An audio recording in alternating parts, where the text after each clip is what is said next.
জান আমি প্রেগনেন্ট। কিন্তু তুমি প্রেগনেন্ট কেমনে এটাই তো বুঝতেছি না। রিলেশন 2 মাস হয়েছে মাত্র, আমি তোমার সাথে এমন কিছুই করি নাই যার জন্য তুমি প্রেগনেন্ট হবা। এর জন্য দায়ী কে আমার জানতে হবে না? 2 মাস আগে আমার কাজিনের বিয়ে ছিল বগুড়াতে। ওদের রাত্রে সবাই ড্রিঙ্কস করছে, নাচানাচি করছে। আমি খুশিতে একটু বেশি ড্রিঙ্কস করে ফেলছিলাম, তারপর আমি সেন্সলেস হয়ে যাই।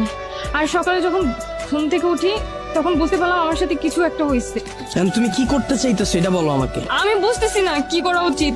তুমি যা বলবো আমি তাই করব, কারণ এই মুহূর্তে তুমি ছাড়া আমার পাশে আর কেউ নাই।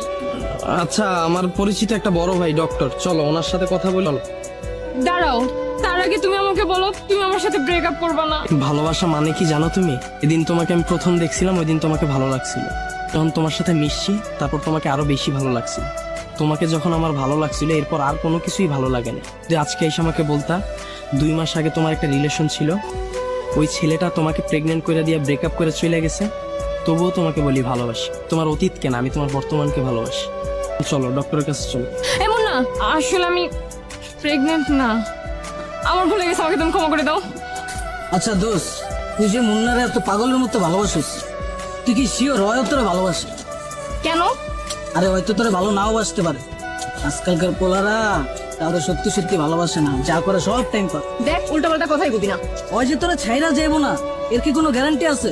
আজকালকার পোলারা 2 মাস পর পর কিন্তু গার্লফ্রেন্ড চেঞ্জ করে। তখন তোমার ছাইরা চলে যাবো, তখন তুমি কান্নাকাটি করে আমার কাছে এক আনবা, এটি ভাই সহ্য করা যাবো না। দেখ, মুন্না এই ধরনের ছেলেই না। আর একটা টেস্ট কর, টেস্টে যদি পাস করে তাহলে তো বোঝা যাবে তোরে ভালোবাসে নাকি ভালোবাসে না। তুই ক, তুই প্রেগনেন্ট? প্রেগনেন্ট মানে? এই তোর কি মাথা ঠিক আছে? আমার মাথা সবই ঠিক আছে রে ভাই। তুই ওই 2 মাস আগে বিয়া বাড়িতে গেছিলি তোর কাজিনের বিয়া, তখন তুই অবলগে মাতলামি করছিস, ছোট্ট একটা ভুল করছিস। এরপরে তোর লগে কি হয়েছে তুই কিছুই জানোস না, তুই প্রেগনেন্ট। এটা শোনার পর দেখবি ওর ভালোবাসা পলাইছে। আর যদি এটা শোনার পর ও যদি তোর লগে রিলেশন কন্টিনিউ করতে চায়, তাহলে বুঝবি হয় তোর সত্যি সত্যি ভালোবাসে। আসলে কি হয়েছে, আমি আমার ফ্রেন্ডের কথা বিশ্বাস করে তোমাকে টেস্ট করতে গিয়ে আমি নিজেই নিজের ভালোবাসাকে অপমান করছি। প্লিজ তুমি আমাকে মাফ করে দাও। আমি সত্যি তোমার